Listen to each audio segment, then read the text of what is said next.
Yo, what's up, everybody? This is Ricardo Coleman coming at you with another video, and the the channel name is Ricardo Coleman 789. But like I said, I am going to be changing that very soon for sure. So I need something else, something that speaks more about me. But anyway, today, well, first of all, to all my subscribers that you know that have been following me and supporting me. I like to appreciate. I would just like to take the time to appreciate you as well. Right now, just take that time right now to appreciate you, and also don't forget, to view this video, like it, and share as well too to anyone that you may know. So, like I said, this is just a good word. Of course, this channel is about truth, and it's just very important, like more than anything else, to get this word out to the public. And like I said, if there's anything that anyone disagrees with me about, like I said, I have no problem with commenting and asking questions as long as it's from, within, from a good spirit, you know. So like I said, I have no problem doing that. And if I see your question, and and it's like that, it's a question in good spirits, and like I said, I will definitely comment back, maybe answer the question if there's something you don't understand. And yeah, just, that's just how I want to do. All right. Now, today I wanted to go ahead and do. Well, I said there was going. At first, I was saying there's going to be like a part two to my video about Papa Taylor and Mama Taylor, and him having a secret daughter. And for anyone that doesn't know who that is, just looking at this video, you can go back and look at my previous video. It says Papa Taylor has a secret daughter, somewhere along those lines. So definitely go look at that video, and they'll give you more information about that. But instead of this actually being a part two, though, even though I said that my part is going to be a part two, I believe I actually did enough explanation on that particular situation. So what I'm going to do is I'm just going to make this a standalone video that's just going to be talking about polygyny and adultery. Okay. In my last video talking about this, I said that there was really no, to our knowledge, there has been no actual biblical adultery that has been committed in that situation. And so I'm just going to go into more detail about that as well too in this video. I'll try not to be with y'all too long, but yeah, like I said, it is a lot of information, and this is something that really has to be flushed out for most people to even understand. Because when it comes to the idea of adultery, and and also polygamy or polygyny, we already have we've already been reared and raised to believe, to believe one way about both of those things. Okay.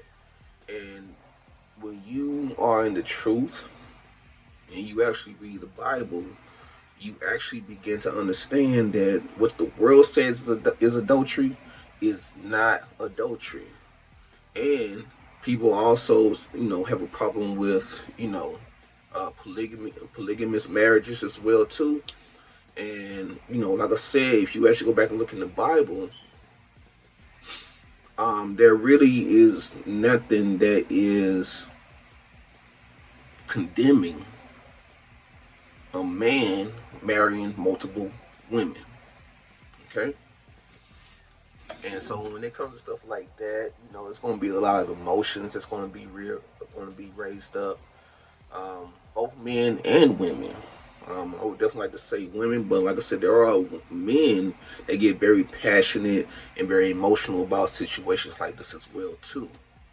But at the end of the day, I believe that it's all about being educated about it. And this video is not going to be necessarily condoning polygyny for your situation or for your for your relationship or marriage, whatever you have. And but neither is this video going to be condemning it either. Now, I also would like to go ahead and say, me personally, I do not practice polygyny. Okay, I do not practice polygyny. However, I am. I would say that I am very educated and very understanding of how polygyny was, why the how and why polygyny was condoned by the Most High Himself, and also there are actually some certain benefits as well too that comes with that type of marriage. All right, and now, like I said, I'm not in polygyny. I'm married. I've only been married to one woman for the last 17 years, going on 18. We are about to be, bringing in another son soon. For anyone that doesn't know, I already have like 9 children. Both me and my wife will have 9 children altogether once my new son, is born, and that's going to be very, very soon. And just in that, both me and my wife are very fruitful, and we have definitely multiplied, according to Genesis. And not to say that being fruitful and multiply, really is just surrounding, like having children and everything. There's actually a little bit more to it than that when you want to be fruitful and multiply, especially when you go into the Gospels of Jesus Christ and you start, and he starts, preaching the gospel about good fruit and bad fruit and all that. So yeah, being fruitful does have something to do with more than just having children, and also multiplying that. Of course, that has something to do more with just having multiple children as well too. But anyway, I believe I digressed enough. Let's go ahead and get into this topic now. Polygyny. Well, first of all, let me say adultery again is when a woman, a married woman, has relations with another man, whether that man is married or not married. The only way to commit adultery is if that man sleeps with a married woman. Okay? If she's already married to somebody else, that's the only time when adultery is even could even be a punishment. Adultery is when adultery is actually the sin. Excuse me. Now, the way that we believe adultery to be, as I said before, adultery, we believe that adultery is when, anytime when you are a married man or a married woman, and then you go and have relations with another person that you are not married to. They could be married, they could be single, complicated, that whole relationship status all over Facebook and all that. But like I said, anytime when you have relations with with anyone else that you are not married to, on paper, that is committing adultery. Now, and so if you actually go back and look at fornication and adultery, Go and look that up. If you go back into the Bible, you can go into the book of Deuteronomy as well too. I believe it is Deuteronomy. I can't even think of the actual chapter right now. But like I said, there's more than one place, of course, where it talks about adultery. Deuteronomy actually, Deuteronomy actually breaks down, how divorce also breaks down how divorce works, and what all comes with divorce and putting away and all that as well too. So, but anyway, I'm trying to be very careful about how I say this, because, like I said, this is a very touchy subject for most people, right? And this type of message can be triggering to certain people, and it it could definitely bring about some demonic possessions as well too. Like it really does, because you know when you, especially just anytime when you go against something that people already have believed to be true, and then you come around and then you tell them something that's completely different from what their version of the truth is. People are automatically triggered by that. And then when it comes to like actually actual marriages and being in relationships and how they work, you know now that's a soul tie, and now even bigger emotions, and even bigger emotions are actually involved in that. Okay, and again, I am not telling everyone to go out there and do polygyny. I'm not saying that. Okay. However, by understanding polygyny, then we actually have a understanding of what the truth is, and it also can explain why why people, men and women, are the way that they are, because in a way, it kind of explains the nature of a man and the nature of a woman as well too, and also what women were always meant to be. Okay, and so now again, just by talking about polygyny and knowing what polygyny is, it actually gives you a better understanding of what adultery is as well too. Now, let me break this down. So when it comes to polygyny, or what should I say, when it comes to polygamy, polygamy is merely an umbrella term that's used for poly relationships. When there are multiple people involved, more than just one man and one woman, and of course you have monogamy, which is only what they preach and teach us to believe in, what marriage is only, especially in this Western world that we live in, is when there's only one man and one woman, and that's it. Now, when it comes to polygamy, that's an umbrella term, but what I'm actually talking about is polygyny. Okay? Polygyny is the term used when there is one man and he happens to have multiple wives, multiple women. Okay? All right. So, again, polygyny is when a man has multiple wives. Just one man, and there are multiple wives that are involved. You have some people, that came out lately, talking about, they are in polygamous or polygynous relationships. Like, for anyone that may know, Mike Rashid, he's really big on fitness and working out, nutrition, and all that.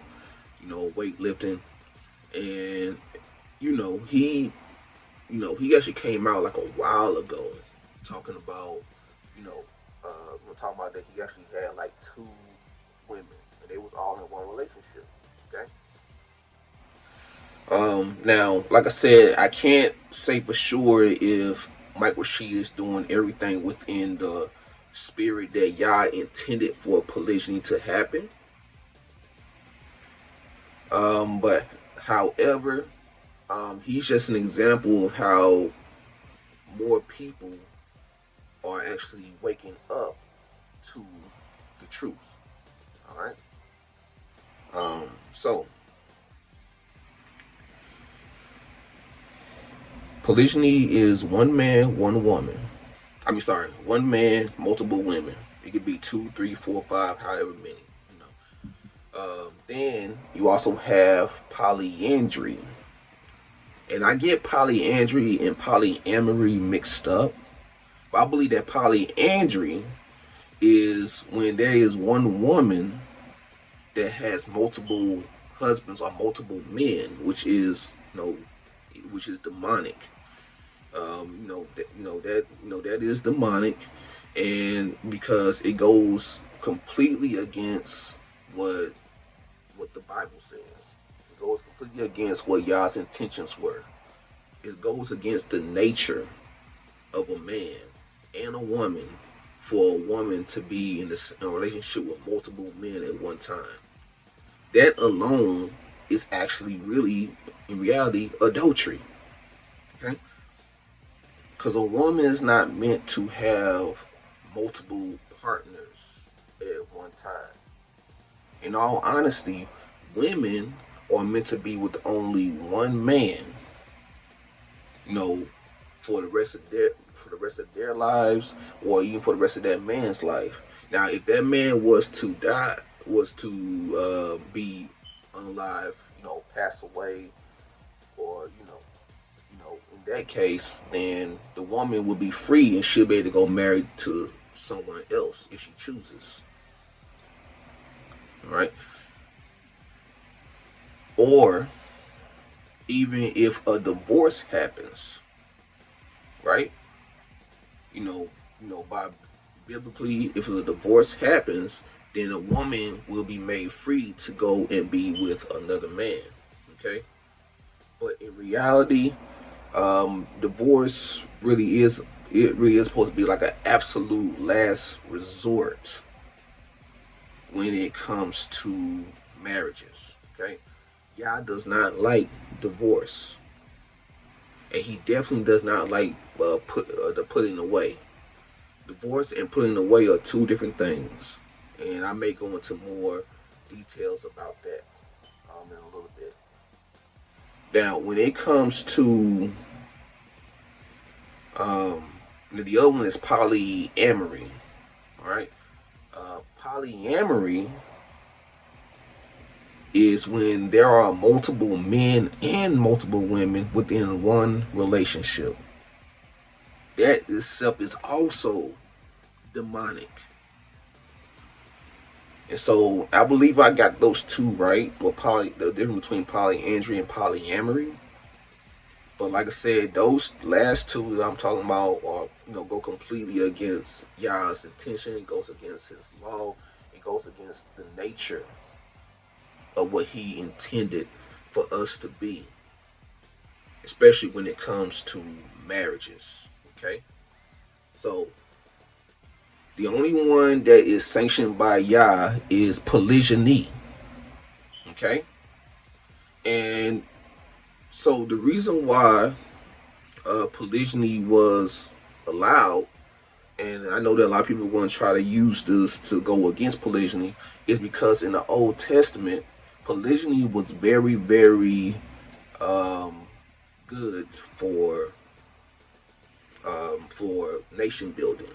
Okay, I'm pretty sure that polygyny had a lot to do with the reason why the Israelites were put into slavery by the Egyptians in Exodus. Okay. So the reason why was because at that time, this is after, Joseph.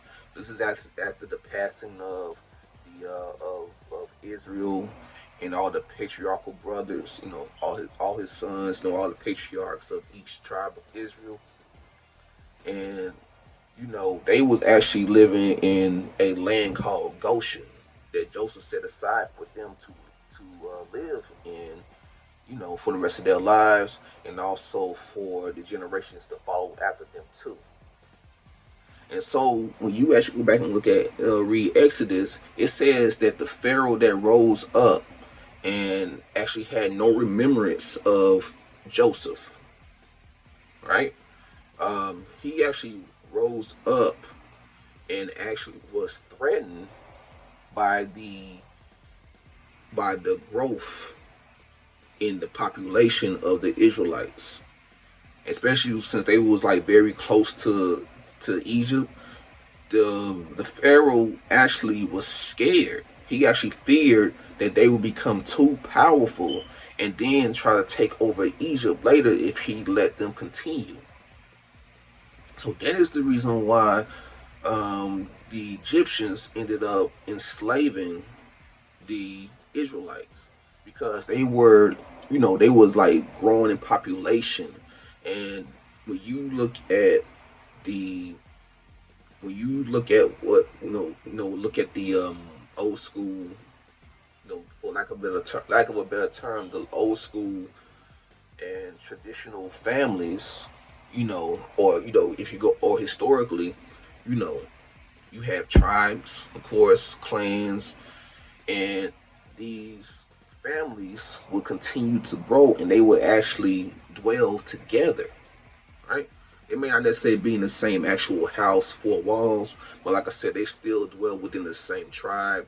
They're still part of the same family, etc., etc. And basically, the more people you have, especially the more men that you have in a tribe or in a family, the stronger you become. All right? The stronger you are, the more strength you have. And so that is what the Pharaoh feared the most. He feared they was getting too strong because they was actually growing at an exponential rate compared to the Egyptians. And so he was afraid that they was actually going to overrun the Egyptians, just by sheer population, and then ultimately try to rise up and take over Egypt, or actually remove him from the throne. And of course, I know that polygyny had a lot to do with that when you just look at it in context. I mean, if you just look at it, like, how was it that they were able to grow so much faster than what the Egyptians was? Okay, they was actually, because of polygyny. A man was able to have multiple wives and actually have, multiple wives pregnant all at one time. Whether it be sons, daughters, whatever. And so that really was a huge contribution to them growing the way that they did. When you go back to when Joseph set aside the land of Goshen for his family, way before Israel's death, then they actually said there was 70 souls, as in the Israelite. There was only 70 souls, so 70 people. That's Israel, the patriarchs, their wives, their children, all that was included. Still 70 souls. And so it was only 70 souls at that time. So 70 is nothing compared to, like, I don't know the exact population of what the Egyptians was, but like I said, it had to be at least within the thousands, maybe hundreds of thousands. Just saying. And so for 70 souls to grow into an actual threat as far as manpower, as far as population goes, I mean, like I said, that polygyny definitely had to play a part in that. And then by the time they actually leave out of Egypt, I don't remember the exact number, but there there was a huge multitude of Israelites that came out of Egypt. I believe some Egyptians left with them as well too, because they seen who the real Yah was. But like I said, there were like a multitude. All right, but so like I said, that growth had to happen through the polygyny, and so when you go into the New Testament and then beyond, there really isn't much talk about polygyny or or men having multiple wives. Okay. Now, just to take it back, of course, you have stories of David. He was, if you read his story, he was actually famously known for having multiple women. He was the king of Israel, and he was a man after Yah's heart. Then you also have Solomon, who went way overboard. I mean, Solomon just hit the record. Like, there's no way in the world that anybody was ever able to beat how many wives he had. Like, it just didn't make no sense. Like, it's just hard for me to even fathom that to this very day. Like, how can you have that many women? Really, 1,000 women? Like, what were you doing? Man, woo! But anyway, David had multiple wives as well too, but I think it was like around 13 to 19. So he had multiple women as well too. But that wasn't crazy. That wasn't like a super crazy number. But it was more, at that time, it was more than what had been recorded, if I'm not mistaken, up until that point when we get to that story in Samuel about David.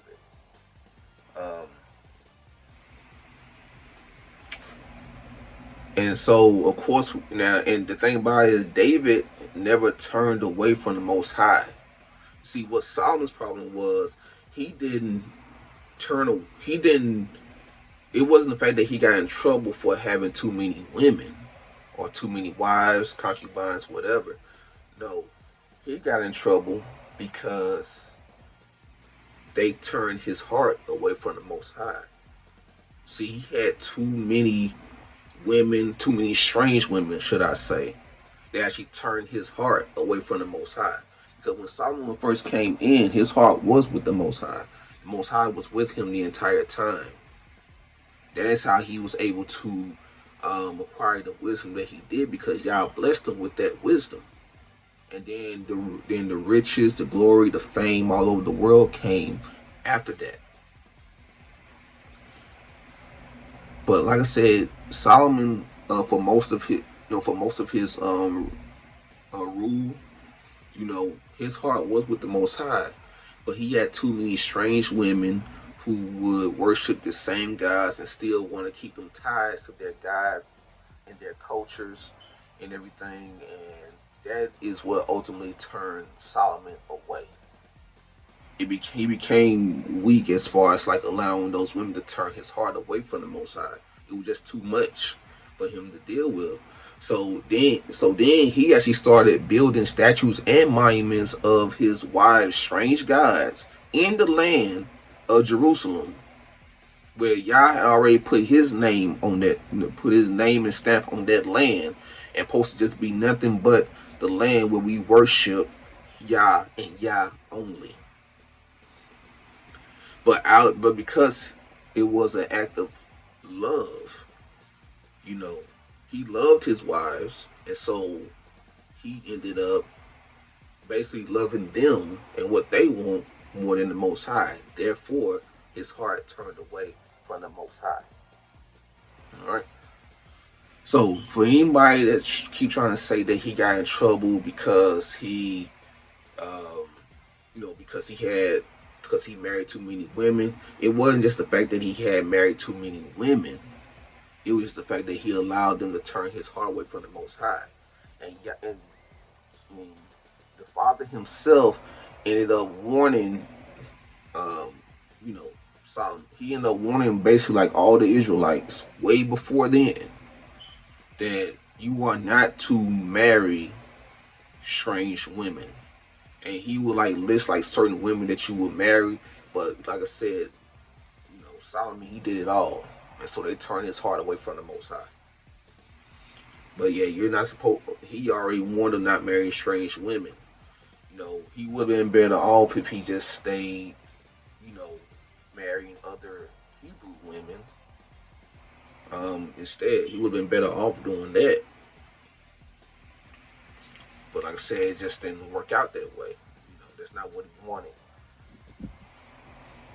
And that came with the power and the fame and the glory that he was receiving from other countries, other nations, other kings and queens, other rulers in the entire world. I mean, at the time of Solomon, during the time of Solomon, during his reign, that was when Israel was at its highest point historically. Okay, he's the one that did that for Israel because of his wisdom, and so he did accomplish a lot. But however, his accomplishments caused him to get a lot of attention from strange women, and one thing led to another. I think he just got a little too full of himself, and then boom, the fall near the end of his, rule, and it's really a shame. But like I said, yeah, but David himself never turned his heart from the Most High. Now, what David did do, he did commit adultery. Okay, David did commit adultery because he married his friend's wife, Bathsheba. Uriah the Hittite was his friend, and just by Hittites, you already know that he wasn't an Israelite. But like I said, him and David he was said to be David's friend, and he would go to battle for David and with David and all that. So they had some type of relationship. But then David, because he seen Bathsheba, and he started really lusting with his eyes because of how beautiful she was. He ended up trying to take Bathsheba for himself. Okay. He actually wanted to get Uriah the Hittite out of the picture just so that he can have Bathsheba to himself. And so you could probably be like, okay, well, you said that his heart didn't turn from the Most High, but that's turned away from the Most High. He committed adultery. No, I mean, like I said, his heart stayed faithful to the Most High above all else. Okay, but it's just that I believe that he started lusting, and with him being king and everything, he used his power and pull to try to get something that he wanted. But there was never any saying of of him worshiping Bathsheba or praising Bathsheba to the point where she's actually she put on a pedestal above Yah. And I don't know. Like I said, I don't know for sure if this was the reason that he overlooked what adultery was. Perhaps maybe David. I don't know. Because Uriah was a Hittite and not an Israelite. Maybe David thought that it was okay to take the wife of another strange, of a man of another nation, and it won't be considered adultery. And like I said, I don't know that. I mean, if you really think about it, it really does sound like very, ignorant. It was definitely a very ignorant thing for David to do, a very sinful and selfish thing for him to do more than anything else. But maybe that was the reason. Like I said, there's nothing that says or claims that or exclaims that. But all I know is that when Nathan, the prophet, who was David's prophet at the time, came with the message from the Most High, comparing what he did with the sheep, and one man has one sheep and then the other man has multiple sheep and all that. David was ready to go to war, like go to battle and punish whoever he was, whoever this man was, not realizing at the time that it was actually talking about him. So it'll let you know that some time had already passed, because what was done already, and currently at that time, Bathsheba was pregnant with David's son. So some time that went past, at least some months at least, and David probably didn't think about it or forgot. I don't know. But like I said, he had no idea that Nathan was talking about him initially until Nathan actually came to him directly and said, "Listen, this story wasn't talking about you, because you end up taking the one sheep, the one lamb that another man has when you already had multiple for your own selfish needs." That's basically what the prophecy was saying about him. And so after David came to realize that it was talking about him, and after he had sinned, David became very repentant, because he realized that he had committed a great sin, and that Yah was going to be dealing with him. Okay? So shortly after that, Yah ended up dealing with him to where, like I said, when it comes to the law of sin and death, Adam and Eve made it to where the law of sin and death came into play. And when it comes to the law of sin and death, adultery was supposed to be, the punishment for adultery was being unalived. Okay? Okay? The purpose of adultery, the punishment for adultery was to be unalived. But like I said, David's heart was still with the Most High. And Yah did grant him mercy, but still, unaliving still had to be done to make some type of recompense for his sin. And so instead of, and plus, David was the king as well too. So who's really going to tell him tell him what to do, right?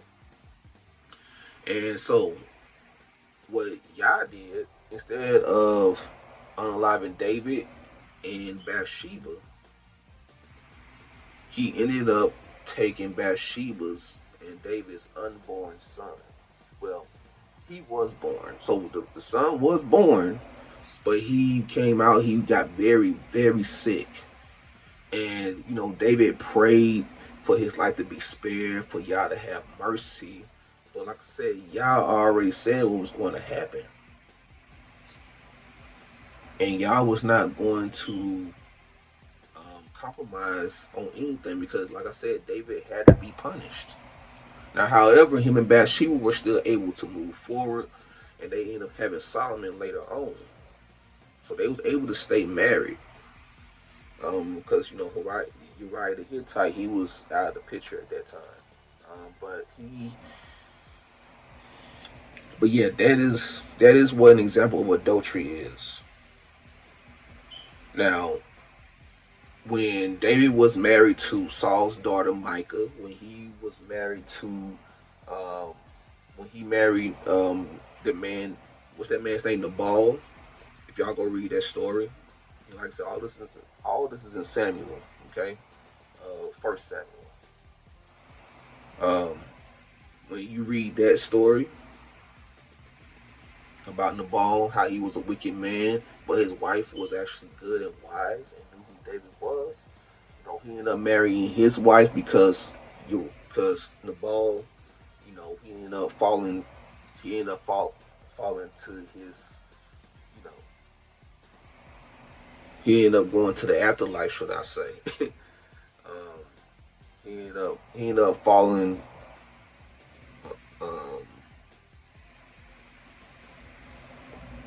He ended up losing his life. I'll say that, and it was just, I think he had like a heart attack, and and then he just bye. And so shortly after that, Nabal's wife went straight to David and then ended up becoming his wife. That story was crazy. Like, that's actually a very great story as well too. Um, because David also says something that's like, you know, one of the one of the harshest things to say. You know how we in this day and time be, you know, like we'll roast and we'll, you know, we'll roast and do all that, and then we'll say like crazy things. You know, like if we have a problem with somebody and what we can do to them and all of that. You know, David. Yeah, just go read the story anyway, because it's not about that. But anyway, she ended up going right over and marrying David after her husband, you know, was unalived. Okay, after her husband lost his life and he was gone, you know, she went straight to David and married. And he also had other women too. I believe that he saved another two women from a wicked king as well too. He ended up marrying them, all right. And so it just, and then even with the whole thing with Bathsheba, one of the things that Yah really said that really let you know that polygyny was actually okay and that Yah actually accepted and thought polygyny was good was because he told David himself that why did you have to go and get another man's wife when if you wanted more wives I would have gave them to you.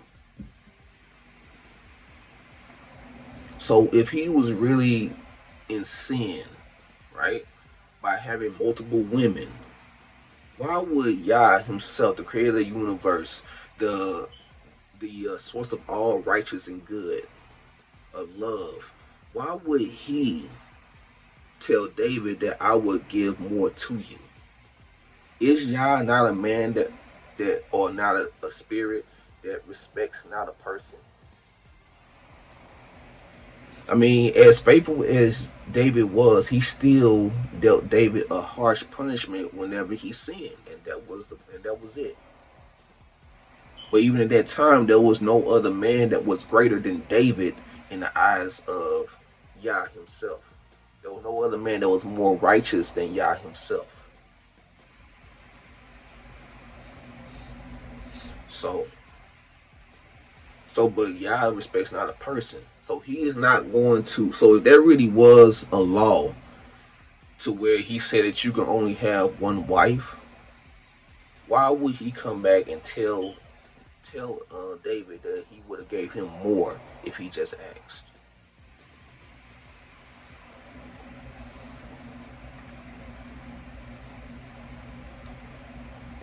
Even people might try to say, "Oh, because he's saying that it would have been better to do that than commit adultery." It doesn't matter. The thing about it is, Yah. I mean, the wages of sin is of any sin, no matter what it is unaliving. That's it. So there would have to be some type of recompense that deals with that actually comes with blood. Okay, where blood has to be spilt because blood is the life giver in our bodies. So blood would have to be spilt in order to make recompense for sin. So and now so like I said, and Yah is not going to, like I said, Yah is not going to go against any law just because he has favor for one man. He's not going to do that. He's not going to compromise himself for one man.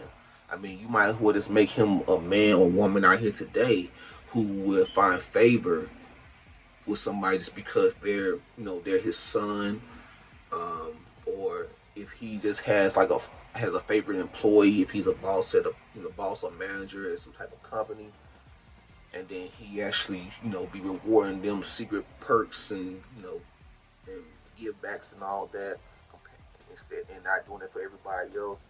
You might well just make him no more than a man if that's the case. So when people try to use that as justification that polygyny is no longer a thing, then you're actually bringing down the the the righteousness. You actually bring in the Most High Himself, the Creator of the universe, the only one that's worthy of worship. You're actually bringing Him down to the level of a regular man or woman that's in this world right here. So just think about that. Now, moving forward, as I said earlier, you have the Gospels, right? Gospel of Jesus Christ. Hallelujah. And there is no mentions of anything dealing with someone having multiple wives or anything, right? So people think that by the time the New Testament came around, the New Testament was written. They believe that polygyny was no longer um, valid, because every time Jesus or even the apostles would talk about wives or women, they always do it singularly. Like they're talking about like one man and one, like no, only talking about one woman being a wife at a time, right? In first First Timothy 2, um, I believe it's either First Timothy or Second Timothy.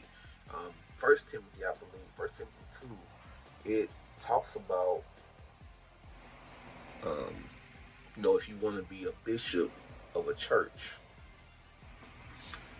then you have to have one wife. It says something along those lines. It says the man has to have one wife, and amongst other things as well too. So basically, a man cannot be, single, or he cannot, you know, be divorced or anything if he wants to be a bishop, because a bishop is supposed to be like, that's a very high position to have within the church at that time, and the bishop has to be, held to a certain standard beyond other men or women. Okay, at that time, whether they was Israelite or if they were Greek, Roman, whatever the case may be. But if you actually look behind the word of how they say one wife, it doesn't necessarily mean just one, like only one wife. It actually goes back and says something about first wife, or at least one. If you actually look behind the word one, as it is used in First Timothy 2, it says at least one. So at least one actually means, you can have one wife or more. Okay? And or it says first wife. Meaning like, okay, you have to have it, basically going back and saying yes, so you have to at least be married at least to one woman, or at least being married once in your life, etc., in order to be a bishop, right? Now you got to understand that bishop, which actually means overseer of the church, there was no such thing as a bishop, in mentioned in the Old Testament, because you got to understand they are our people, the Hebrews, the Israelites. They were no longer in their land, so we was actually within a foreign land, and we was actually in captivity under the Greco-Roman Empire, right? He was actually in captivity for the Greco-Roman Empire, and that is the reason why that's the reason why, the way that the gospel was preached and the way, and the understanding, the culture itself was different from what the Israelite culture is. Okay? Now, because as we know, the Greco Roman Empire is infamously known for monogamous marriages. Okay? And also shout outs to Warsheet Podcast as well too. Um, he actually went into more of a deep dive about this particular topic. Basically, spreading some word and spreading some truth about polygyny, and also why polygyny wasn't actually wasn't necessarily implied within the New Testament or the so-called New Testament. Okay, no, I actually call that the renewed covenant. Just like the Old Testament is actually the original or the old covenant. So those are the actual names for those two, for those two sections of the scriptures, two sections of the Bible. All right, so, but the Greco-Roman Empire was known for, being married, publicly being married to where it's only one man and one woman, and that's it. They have children, offspring, whatever. They go from there. That's what they was known for. So, polygyny or polymarriage, whatever, was not it was not the culture. Okay. Now, I will say this. Polygyny doesn't necessarily have anything to do with your salvific walk. It does not have anything to do with your soul being saved from condemnations and having salvation. You do not have to be married or practice polygyny in order to be saved. Okay? If you actually choose to be monogamous, then that's on you. That go ahead. I have no problem with that, and Yah has no problem with that either. The main one that I can think that was actually monogamous, even in the Old Testament, was Abraham's son Isaac. He's the only one I can think of offhand, just off the top of my head, that was actually only married to only one woman. Okay?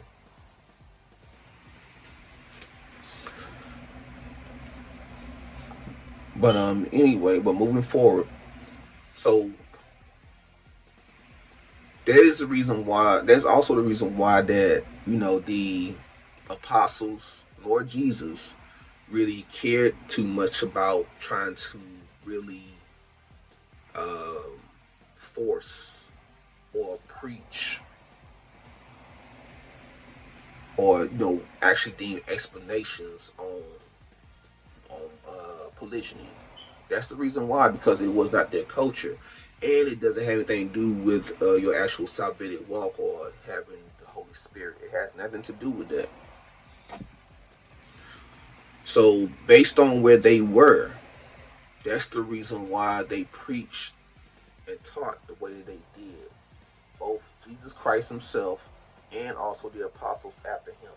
That's the reason why they taught the way they did. So that's why, there really isn't a lot of mentioning for polygyny in the New Testament. But guess what? At the same time, there is no actual, clear proof or clear evidence of polygyny being condemned. Okay. All right. So there was no proof of that whatsoever. Go back to Matthew 5, and even in Mark, Luke, and John, Jesus talks about adultery, right? He talks about if a man puts away a wife, puts away his wife, puts away a woman for anything except for fornication, then you have caused that woman to commit adultery. Okay? So he says that. And he says that, and then but like I said, we gotta understand that when he says put away, that actually takes on a different meaning from divorce. Okay? Now Jesus didn't say divorce when he said that.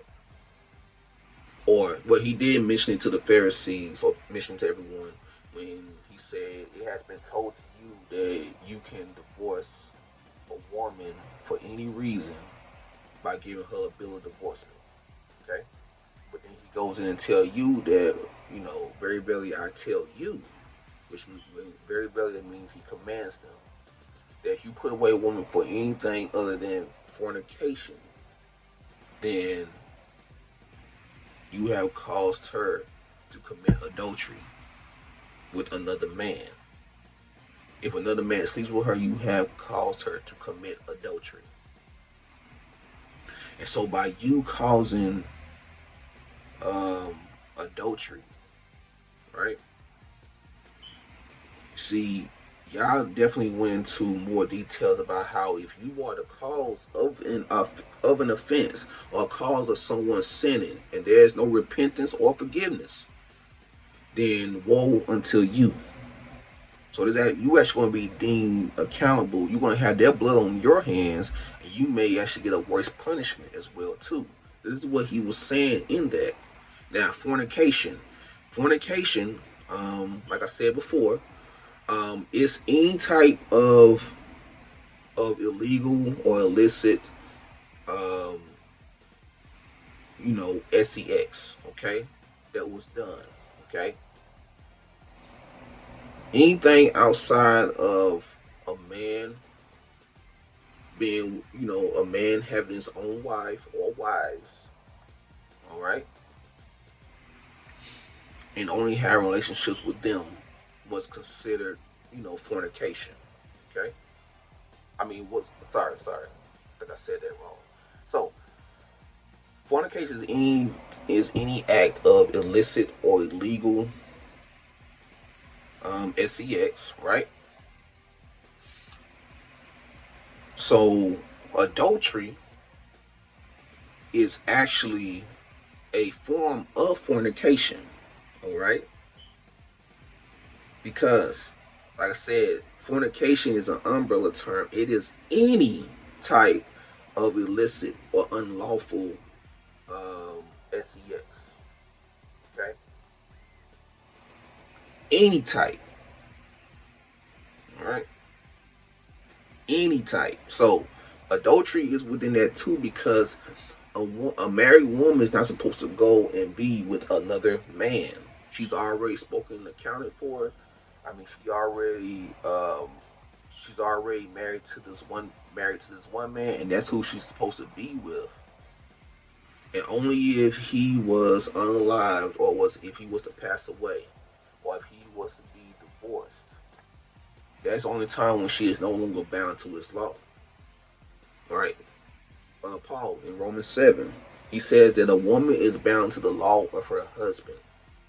Now, you have to understand that when he says the law of your husband, the law of her husband, then that's not necessarily talking about the law of, just the law of Yah. Okay. Now, if you are a righteous man, then of course you're going to govern yourself and make your own rules and laws about or anything that falls under being obedient to your master, Jesus Christ. All right.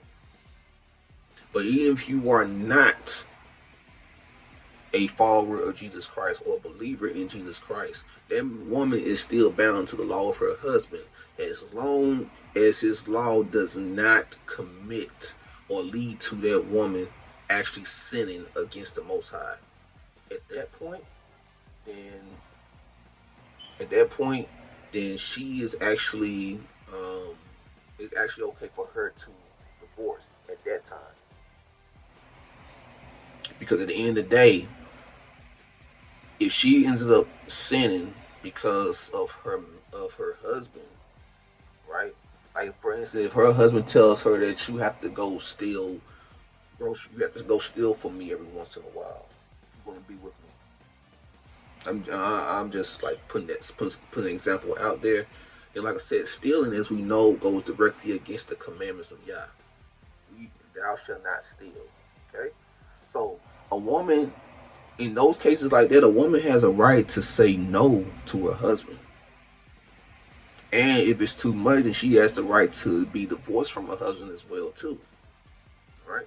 But other than that, if the man still loves her and he does not tell her to, or like try to command her to do any type of sin or commit any type of sin for any reason, then whether he is, truly righteous or not, she is bound by his law, unless, he passes away. Right? And now, back to Matthew's 5. When Jesus said you're not supposed to be putting away your woman or your wife for anything except for fornication. Putting away literally means releasing her or neglecting her basic needs: food, clothing, conjugal rights. Go back to the Old Testament. What a husband was responsible for was providing food, clothing, and conjugal rights. All right, that's what a husband was supposed to do at the bare minimum.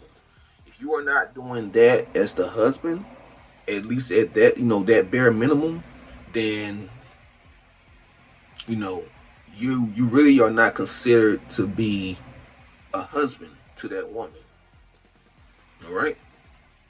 So food, clothing, and conjugal rights. And so if he starts neglecting any of her basic needs like that, or he releases her and kicks her out the house just because he gets mad at her, and not give her a divorce, an actual real divorce, then that is what he is talking about. Okay? That is what Jesus is talking about when you say that you are not supposed to put your wife away for anything except for fornication. In that case, fornication literally means adultery. Alright? So, if a woman already goes and sleep with another man while she is married to another, while she's still with her husband, then she is already basically, put her own stuff away. Alright? So at that point, the man is not responsible for that. She's already went and made a soul covenant, a soul tie with another man. And now, under those circumstances, a man can actually just put her away. And he may not necessarily have to go and give her like an actual bill of divorce or anything, because she's already put her own self away and actually committed a great sin against her husband, a grave sin. Now, this is in the New Testament. The Old Testament, she would have been put to, she would have been unalived. Just like and she's supposed to be unalived along with the man that she commits adultery with. All right? That is what the Pharisees tried to do. They tried to actually put a woman to death. Everybody knows this story. I know they do. That committed adultery. But there was a lot. They were basically just trying to trap Jesus, and try to get him to agree that she has to be put to death. But there was a lot of things wrong with that scenario, because it was only the woman. It was only the woman that was actually so-called found and actually brought judgment. Just a woman. The man was nowhere near in sight. We never knew who she actually, committed adultery with, supposedly. So Jesus seen through this. And plus, Jesus also already knew, of course, what he was, what he was there for and what he supposed to be sacrificing himself for. And so he actually ended up letting the woman go and forgiving her for her sins instead of putting her to, instead of allowing her to be stoned. So now, before she actually walked away, Jesus said that, you are to go away and sin no more. So at that point, she was actually forgiven for her transgression. So you can easily say, like, okay, she did commit adultery. But what did Jesus die for? When he died, he actually nailed the law of sin and death to the tree that he was crucified on. All right? He actually was actually nailed to the tree in his blood to that tree.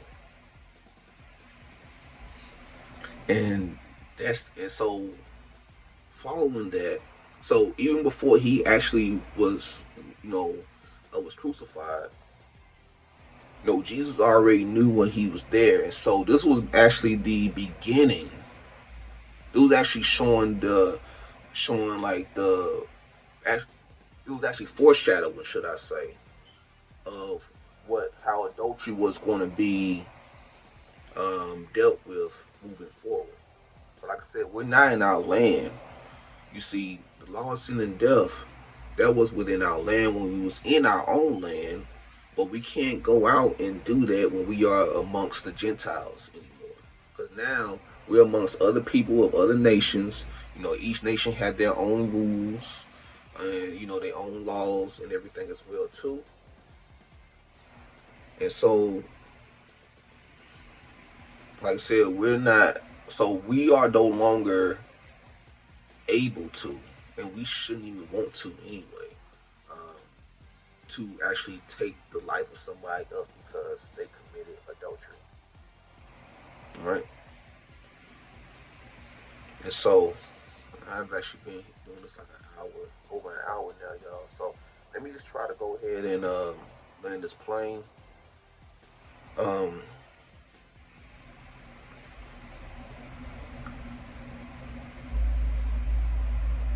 So basically,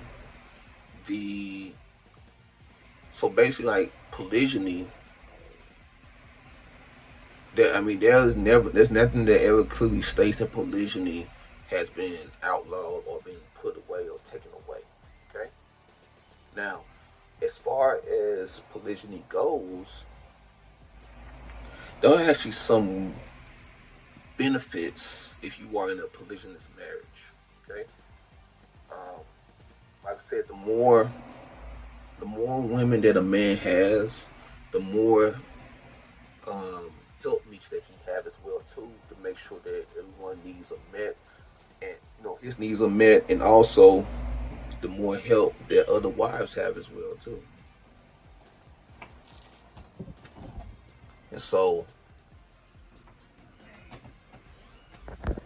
like I said, there are definitely some benefits from polygyny, and even though I don't necessarily do it for myself, then I do know of other people, other brothers, who actually do practice polygyny, and they do it right.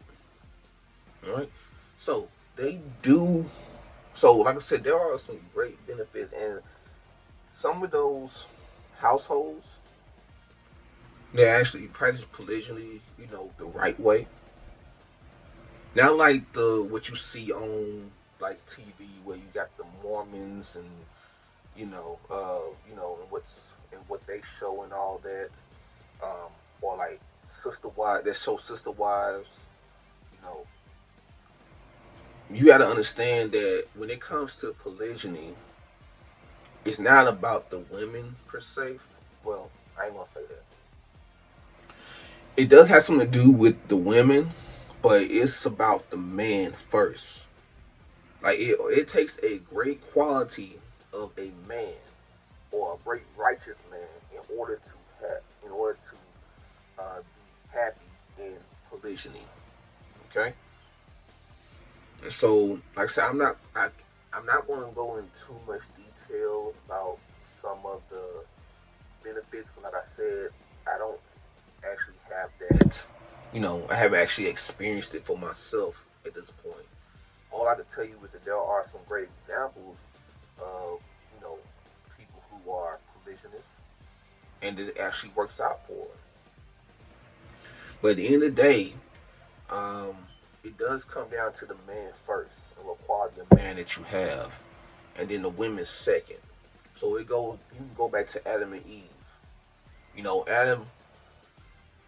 Adam was the one that was first created. He's the one that was given God's law directly, right? And then later on, Eve was. So Adam ended up passing the law to,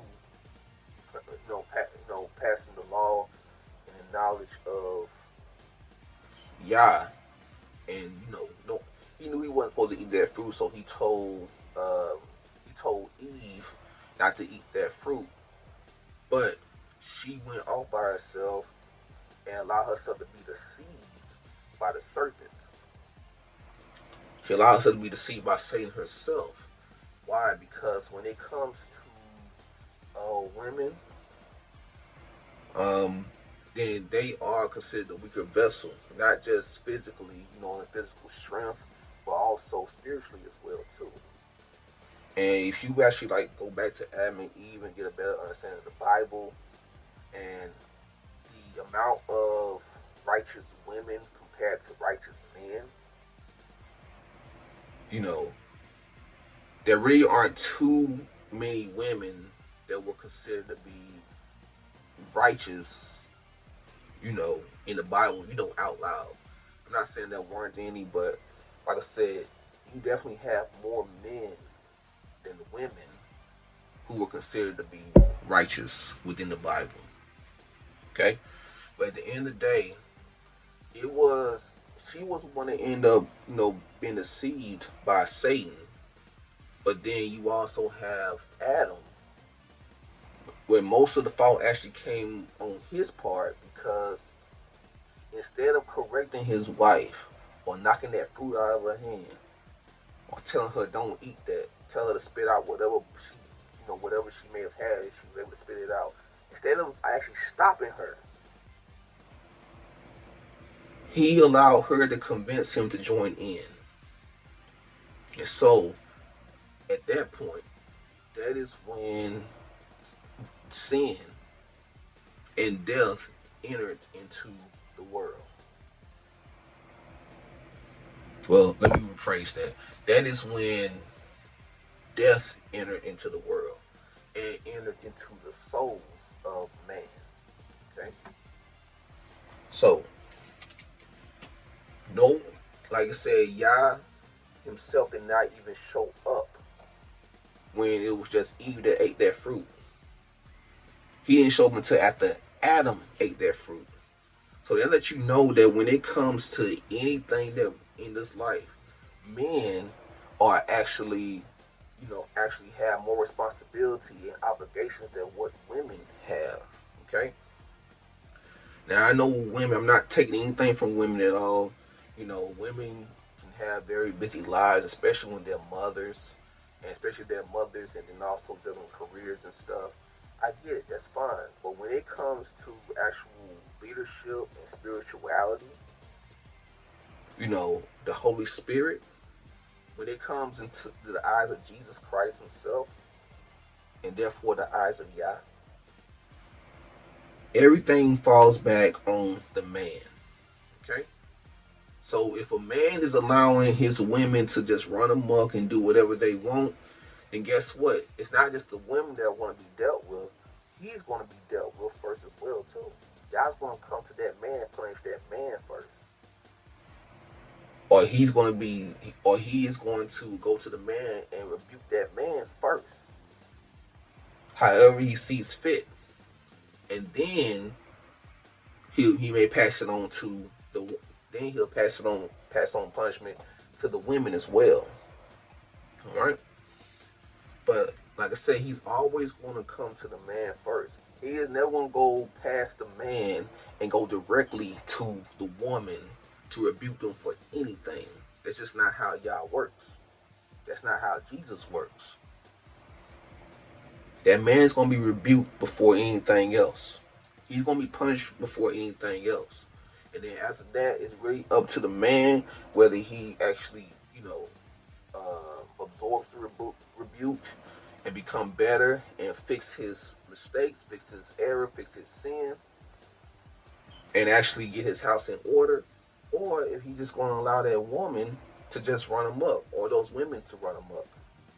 The thing about it is, when you also actually have a lot of women as well too, it's very, it can, I can understand it, I can see it being like very, very hard for a man to have to keep all those different attitudes and personalities in check.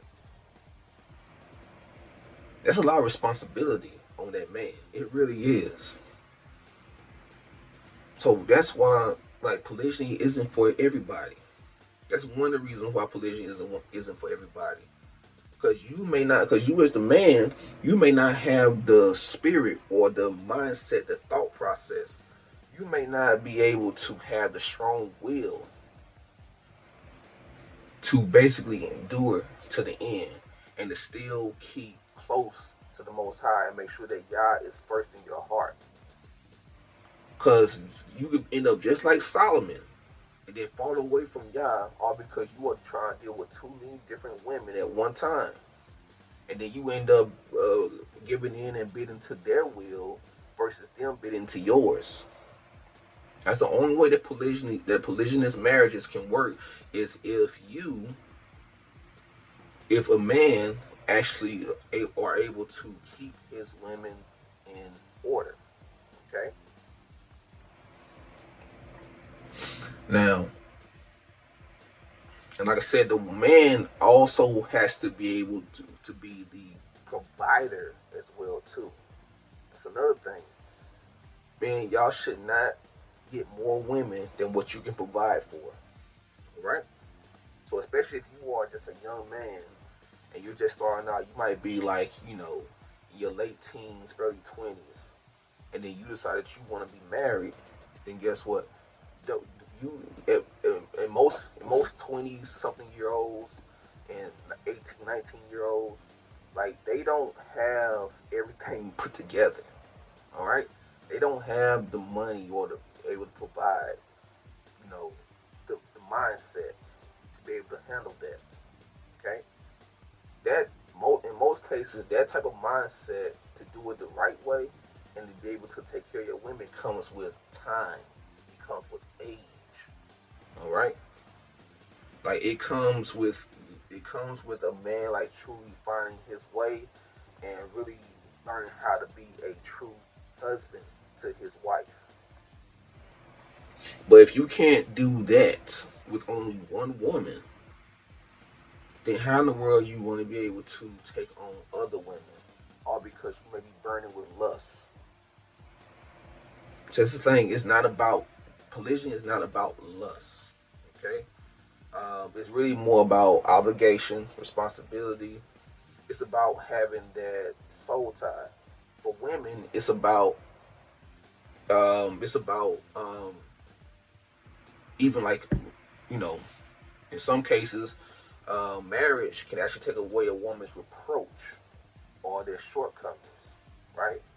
Well, let's say, for instance, they were, if they're a widow or they're divorced or came from a bill of divorce, or if they, maybe like too much attitude, whatever, and then they was not able to stay in their former marriage before that, or for whatever reason. Then getting married to an actual good man, that can actually help the woman become more spiritually awake. Okay? And when a woman is truly spiritually awake, then she's able to and stay in her feminine energy. Okay? She's able to stay in her feminine energy and be a true woman.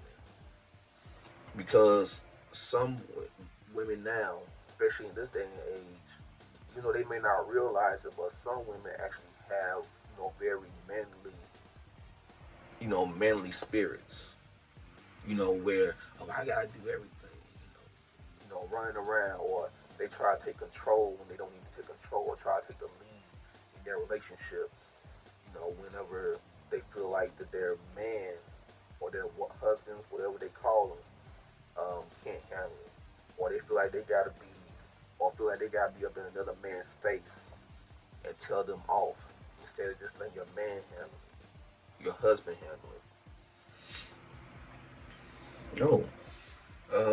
The purpose of having a good man, if you actually have a real good man, that real good man is not going to allow you to have to, fuss and fight with other men. He's not even going to allow you to really kind of lead or whatever. He's not going to let your emotions, get him down or put him in check. He's not going to do that. All right, and so, like I said, just dealing with, and like I said, even just dealing with one woman, right? It could be a lot, especially if that one woman has already been in failed relationships before that, and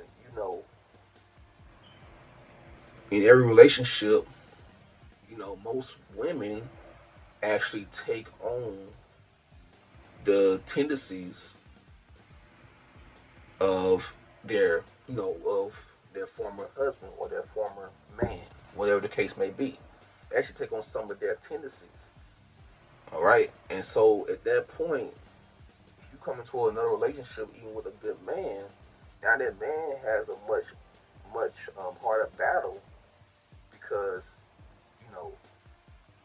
now you have a man, you have bits and pieces of a manly spirit already inside you, and therefore it's going to cause you to be more combative than cooperative.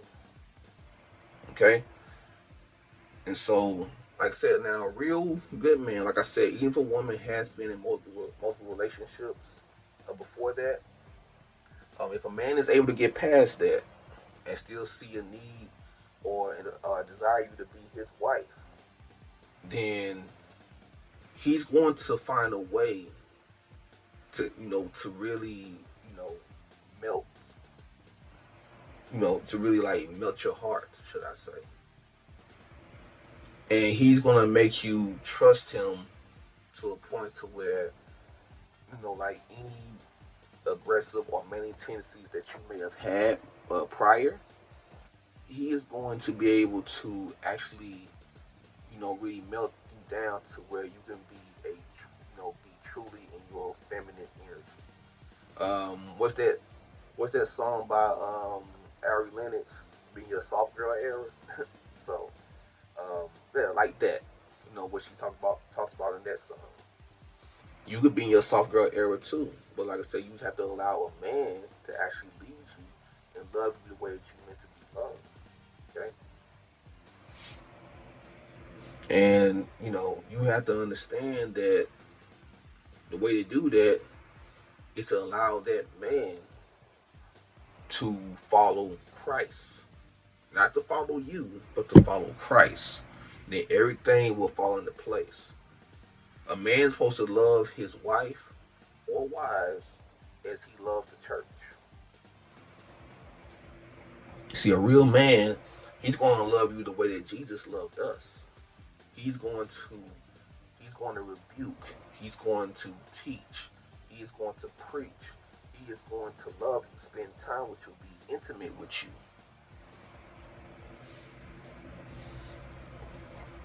He's going to be able to give you wisdom. Like just having that intimacy, which is that closeness, right? He's going to be able to have all that. And ultimately, he will actually give up his life for you. Okay, it doesn't. And like I said, when it comes to money or status or whatever, that actually, like, to y'all, that's not the main thing that matters. Okay, the main thing that y'all looks at is the spirit of a man, like his soul. Because as I heard somebody say, um, you know, and of course, it's true as well too. I recently heard somebody say that we are actually souls that go through human experience, that have human experiences. We are not humans that have soulful experiences. Because at the end of the day, we are souls first. Like the 70 souls, back in Genesis, Israel and his family. We are souls first, going through a human experience. And so, because we are going through a human experience, of course, we are bound to make mistakes. We're bound to be flawed. We're bound to, you know, we're actually born into sin and shaped into iniquity. But at the end of the day, it comes down to, our knowledge. It comes down to the Holy Spirit. It comes down to our obedience. So we have to learn to be obedient to the one that is above us. A man should have to be the man's only master in this world is Jesus Christ himself. Okay? And just as Jesus Christ followed and obeyed Yah, the Father, then we are supposed to follow and obey Jesus. But once a man starts having, obeying a woman more, then he is doomed to fail. And that's just the way it is. Because it's not meant for women to be the leader or the authority figure in a marriage. Now, of course, they do have authority over children, right? And really, I'm talking, but like as far as like the actual, and women, a lot of women, they have corporate jobs now. They may be like big time CEOs, you know, six figures. They may be managers, bosses, sales directors. So women are in a position of some type of power and authority. All right. Especially if a woman has her own business, she has a couple of employees. Women, you know, that actually puts a woman in a place of authority. When it comes to worldly stuff like that, that's not what the Bible is really pertaining to. When it comes to saying, especially when Paul says that a woman is not meant to teach, he was talking about in the assembly, in the tabernacle. She's not meant to be a teacher of the word. That's not her place. That place should always be designated to a man. And it's not just because, one reason because of course Yah himself, he's a man. Jesus is a man too. But it's also because Adam was created first, so he would actually have a better understanding of the word overall than what a woman actually does. And I'm not talking about no Christianity stuff. When it comes to Christianity, a lot of things in Christianity actually caters to women. Okay? But when it comes to the real, true Abrahamic faith that is talked about through this Bible, Old and New Covenant, all right? When it comes to that, then women will not be able to understand or be able to grasp the word in the same way. Okay? Now, of course, women can understand and grasp the word, as long as they have the ears to hear, and the eyes to see. But in a lot of cases, it's going to take a righteous man to make everything clear to them. Because when you read the Bible, and even if you are a man, you're going to like read some things that may go against your idea of how women are actually supposed to be treated. No, there are men in this lifetime right now that actually really put women on a pedestal. There are actually men that actually believe that a woman was created first. There are actually men that believe that woman is God. There are really people that are like that.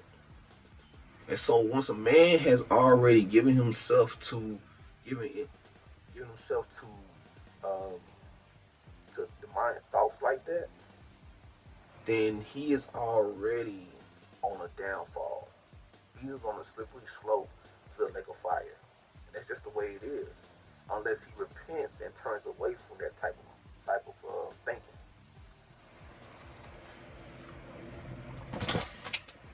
So there are actually really men that really truly worship women. And of course, it's been done in the Bible as well too, and it's still going on to this very day. So once that happens, I mean, you're already done. Like for real, you're already done, unless you are able to repent and turn away from that.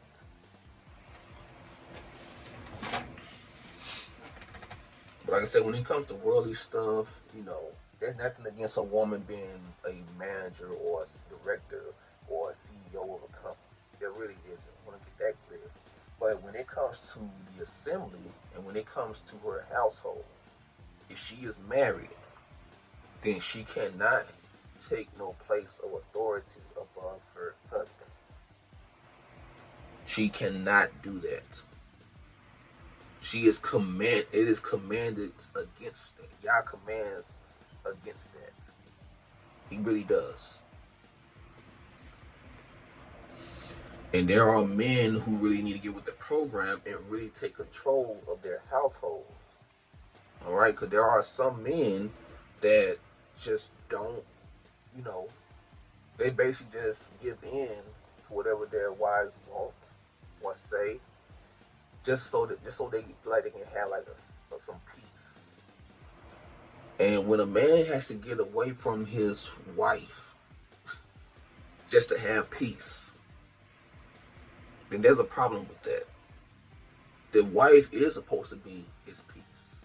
You understand? So, but like I said, I can't go into too much. I'm about to go ahead and land this plane and be done with this. But I just want to say that as far as like this to polygyny, it does actually create a bond,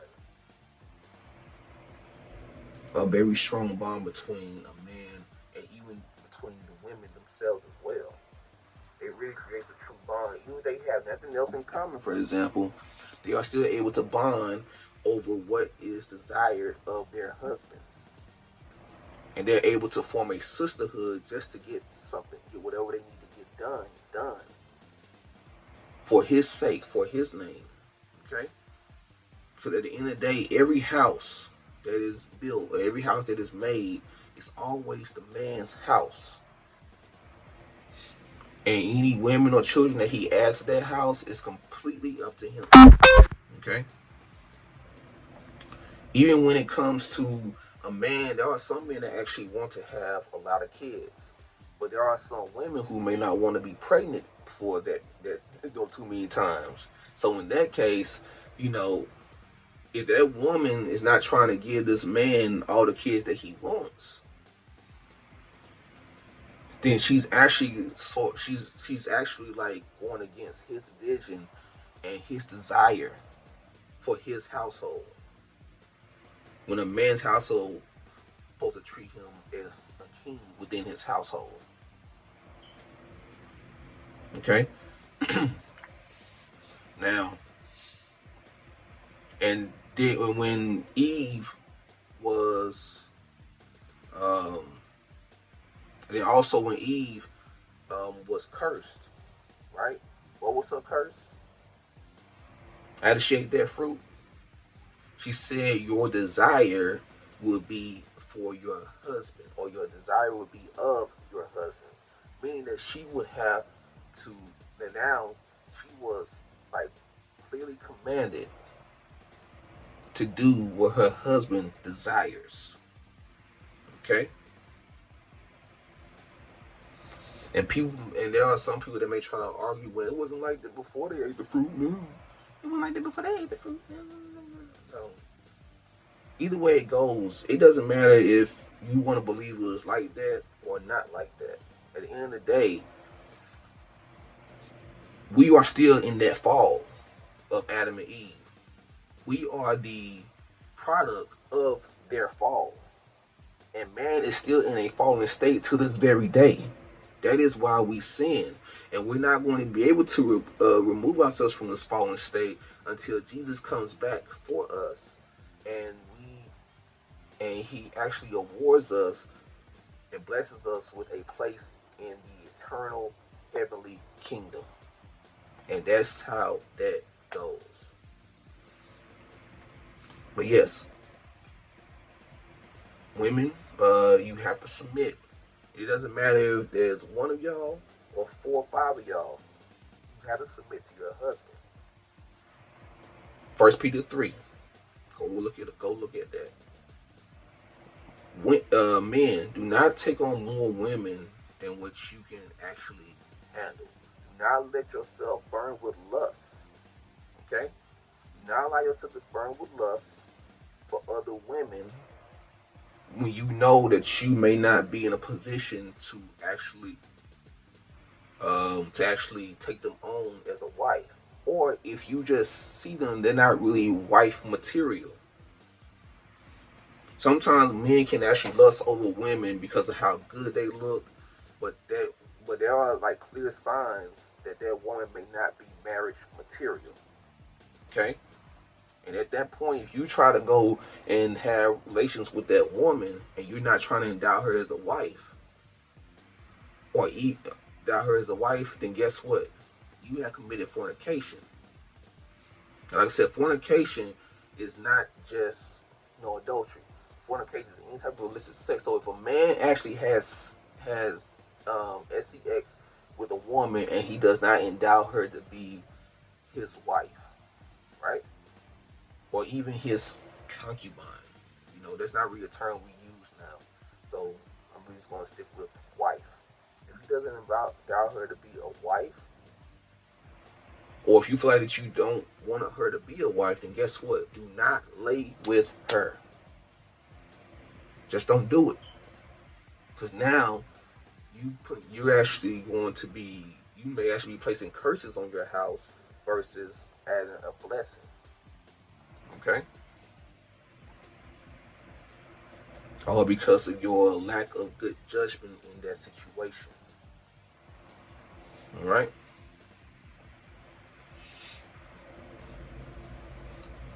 And I said I was going to land this plane on that, but in reality, let me just go back. Well, like I said, there are benefits because it can provide a sisterhood, and there are also more women in this world than men. And so if everyone was just doing one man, one woman, right, there could possibly be other women who are actually able to be a good wife to a man.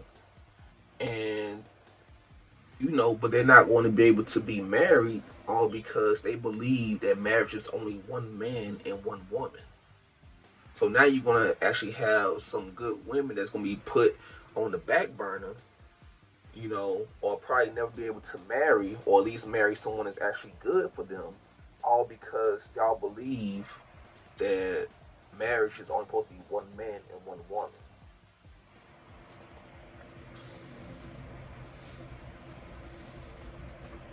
It's real. He who finds a wife finds a good thing. So it's a waste for a woman to be able to never marry because she can never ever find a good man to be her husband. And that's just the way it is. It's really a waste.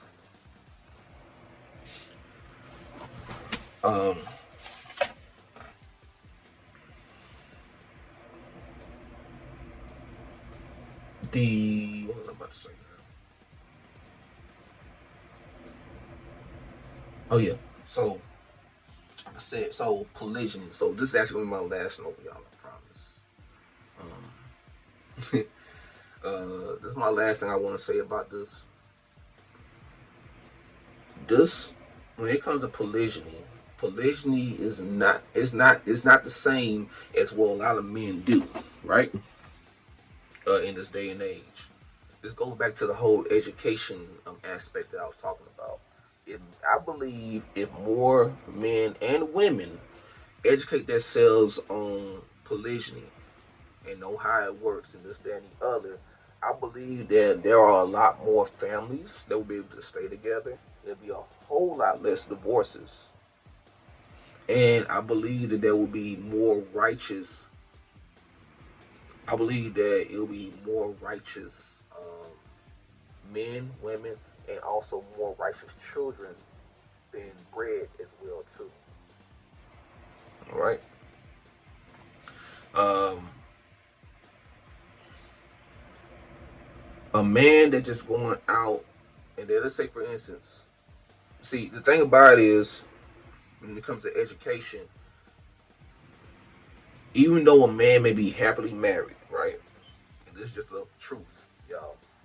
If a man is happily married, then at some point he may still actually be looking at other women and finding them attractive. Okay. Now, a man that stays in control, he's not going to go and sleep with everybody just because he finds them somewhat attractive. He's not going to do that, or even very attractive. He's not going to do that. Okay. Like I said, David did it, but like I said, it really comes down to the judgment of a man. A man has to have discernment and good judgment in these type of situations. You have to be a great judge of character when it comes to other women. But anyway, if a man is happily married, he is still going to find other women that are attractive. And I'm not going to sit here and say that other women may not find other men attractive, but it's not the same way. It's a little different how it works with men and women. And even with that, it comes down to the woman also keeping herself in control as well too. Having discernment and good judgment. Okay, but a man, we have more of an instinct to want to go and have multiple and have different women. Like there's just